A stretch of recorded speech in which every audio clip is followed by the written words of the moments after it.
তাহিরপুরে প্রধানমন্ত্রী জনসভায় যোগ দিতে আসার সময় যে রেল দুর্ঘটনা ঘটেছে সেই নিয়ে রিপোর্ট চাইলেন রেলমন্ত্রী অশ্বিনী বৈষ্ণব।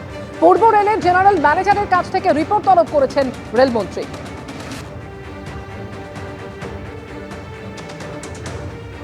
সরাসরি চোখ রাখবো তৃণমূল কংগ্রেসের সাংবাদিক বৈঠকে। পথ অনুসরণ করে মমতা বালা ঠাকুর তিনিও এখানে রয়েছেন। আজকের দিনটা গুরুত্বপূর্ণ বটেই, কারণ আমাদের এখানে আজকে বাংলায় পদার্পণ ঘটেছে মাননীয় প্রধানমন্ত্রী নরেন্দ্র মোদী। মাননীয় প্রধানমন্ত্রীর পদার্পণ ঘটেছে বটে, কিন্তু যেখানে যাবার কথা ছিল সেখানে তিনি গিয়ে উঠতে পারেননি। আসলে বিধি বাম। একটা কথা আছে, ভগবানের যদি কৃপা দৃষ্টি ঈশ্বরের না থাকে তাহলে বিধি বাম হলে আর যতই চেষ্টা করুন কিছু করা যাবে না। তিনি পৌঁছতে পারেননি, নানা রকম কারণ তারা দর্শাচ্ছে বটে, কিন্তু ঘটনা হলো তিনি পৌঁছতে পারেননি। কি কারণ নয় সেগুলো পরে আবার ব্যাখ্যা করা যাবে, কিন্তু তিনি একটা অডিও করে বক্তৃতা দিয়েছেন। বিমানবন্দরে বসেই সেই অডিও হয়েছে এবং তিনি তার বক্তব্য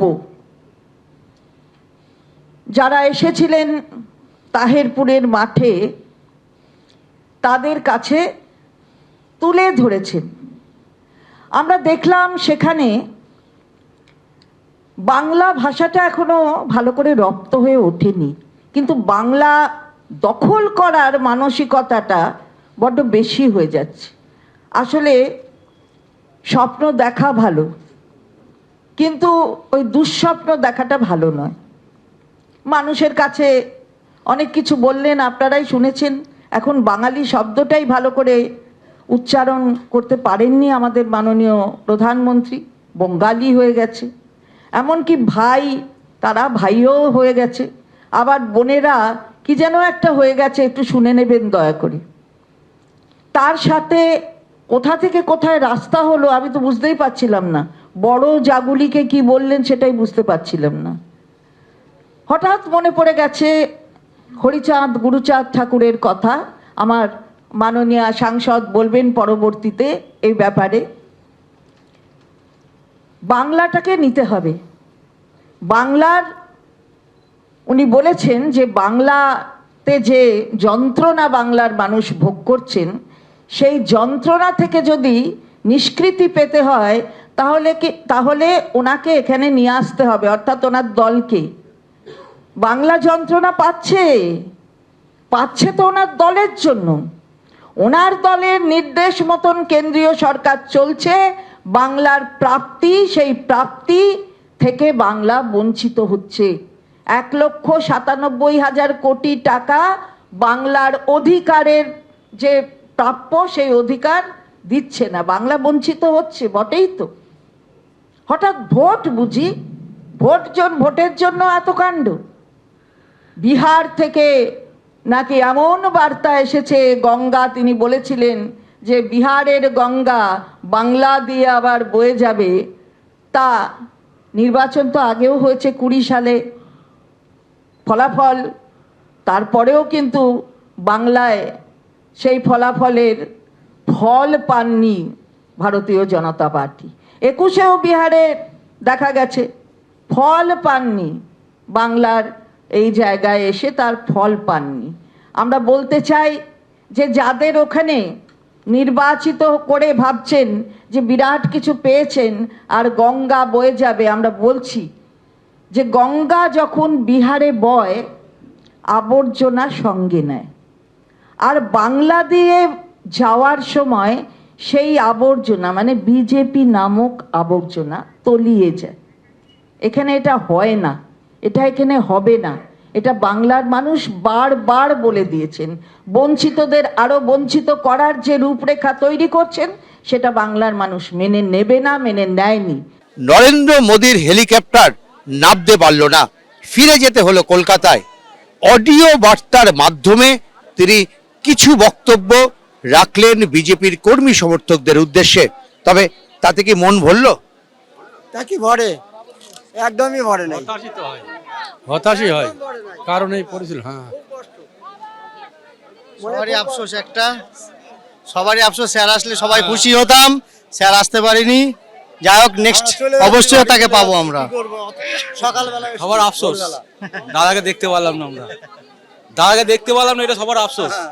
স্যারকে দেখবো বলে আসলাম, বাদগুয়া থেকে হেঁটে আসলাম টায়ার পরে, স্যারকে দেখতে পারলাম না, মন খুব খারাপ। ফিরে বাড়ি যাচ্ছি, খুব আশা করে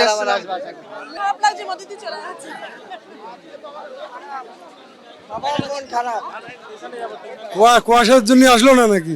না, দেখা হয়নি আমাদের সঙ্গে, দেখতে পারলাম না মোদী সরকারকে। এই ওয়েদারের জন্য মোদিজি আসতে পারেননি, এর জন্য আমরা অন্তর থেকে খুবই দুঃখিত। জয় শ্রীরাম। মোদিজি ভার্চুয়ালের মাধ্যমে আমাদের যে শুভেচ্ছা বার্তা পাঠিয়েছে, তার যে নির্দেশ, সেই নির্দেশ অনুযায়ী আমরা পথ চলবো আগামী দিনে।